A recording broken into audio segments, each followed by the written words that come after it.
अनि कहाँ जान भनेर सोचेको छु लास्टमा छट्ना हुन होला भनेर के सोचेर बस्नु भयो तपाईँ त्यस्तो केही सोचेर बसेको छैन भन्नु न भन्नु मम्मी मनको कुरा अरूलाई सेयर गर्ने भने मन हलुका हुन्छ भन्छन् के अरे मनको कुरा सुनाउनु न सुनाउनु मलाई सुनाएर के हुन्छ त तपाईँकै छोरी त हो नि सुनाउनु सुनाउनु सेयर गरे पार हलुका हुन्छ मन नकर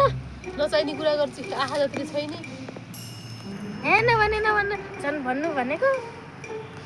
के हुनु र छोरी अस्ति तेरो बाबाले विदेशबाट पैसा पठाएको नि त्यही ब्याज तिर्दा तिर्दा ठिक्क भयो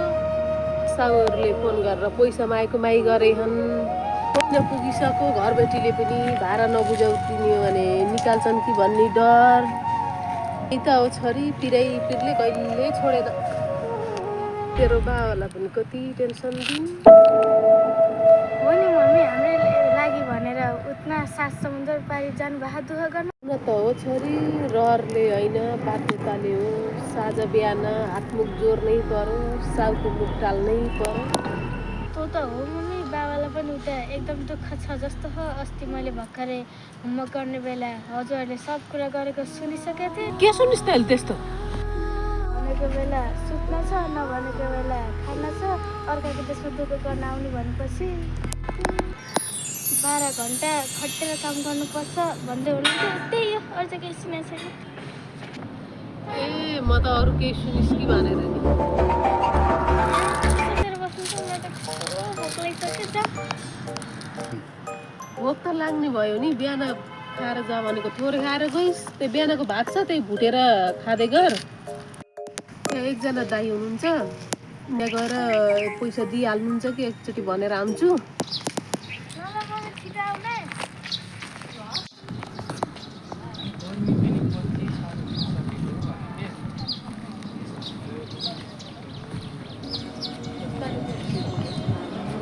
यसो छारीमा गरेर जानु पर्यो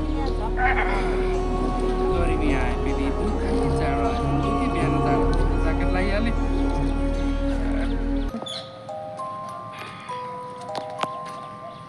ओहो दाइ नमस्कार ए नमस्कार बहिनी नमस्कार म घर कता हिँड्यो त बहिनी म घर गएँ थिएँ हजुर यहाँ आउनु नि आइज ए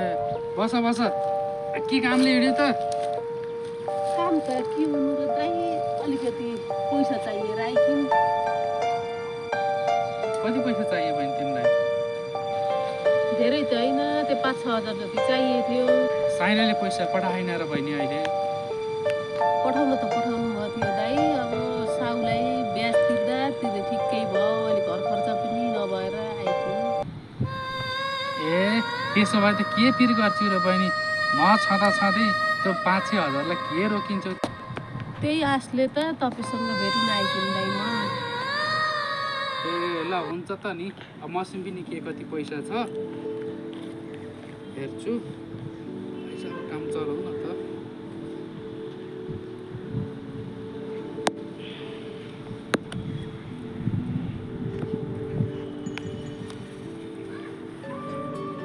एक दुई तिन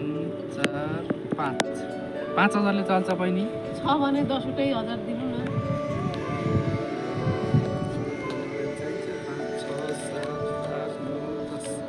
ल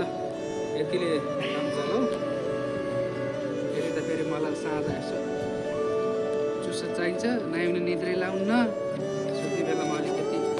खाएर सुत्ने बानी छ ल हुन्छ दाइ साइराले पठाएपछि हजुरको ब्याज सहित फिर्ता गरिदिन्छु अहिले चाहिँ जान्छु हुन्छ हुन्छ बहिनी ल हस् दाइ राम्ररी जाऊ आफ्नो ख्याल गर ल हुन्छ ल ल साइलासित यसो कुरा भयो भने दाइले सम्झिनथ्यो भनेर भने है हुन्छ ल ल ल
जस्तो भए पनि गाउँमा चाहिँ एउटा धनी साउ हुनुहुन्छ र गाह्रो साँगुरो हुँदा काम छोडिदिनुहुन्छ।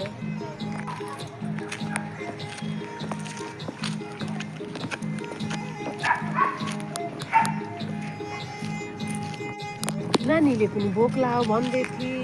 भात भिजेर खाएस् भने खाए कि खाइनी जान पर्यो।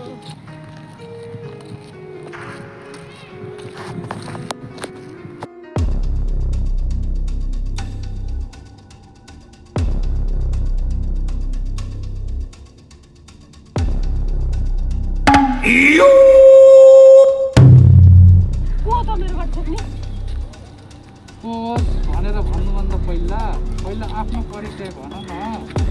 यति राम्रो मान्छे यो एक्लै कहाँ हिँडेको तिमी? म जो भन्नु तँलाई के हात पर्यो? मेरो हात छोड। हात परेरै त भनेको नि भैया। यति राम्रो मान्छे देखेको म मात्रै होइन, म जस्तो हजारौँ लाखौँ मान्छेले तिमीलाई सोध्छ नि। कहाँ बनाइने तिमी? अघि नै मलाई देखेर किन उताएको तिमीलाई यो गरी? के हो? पैसा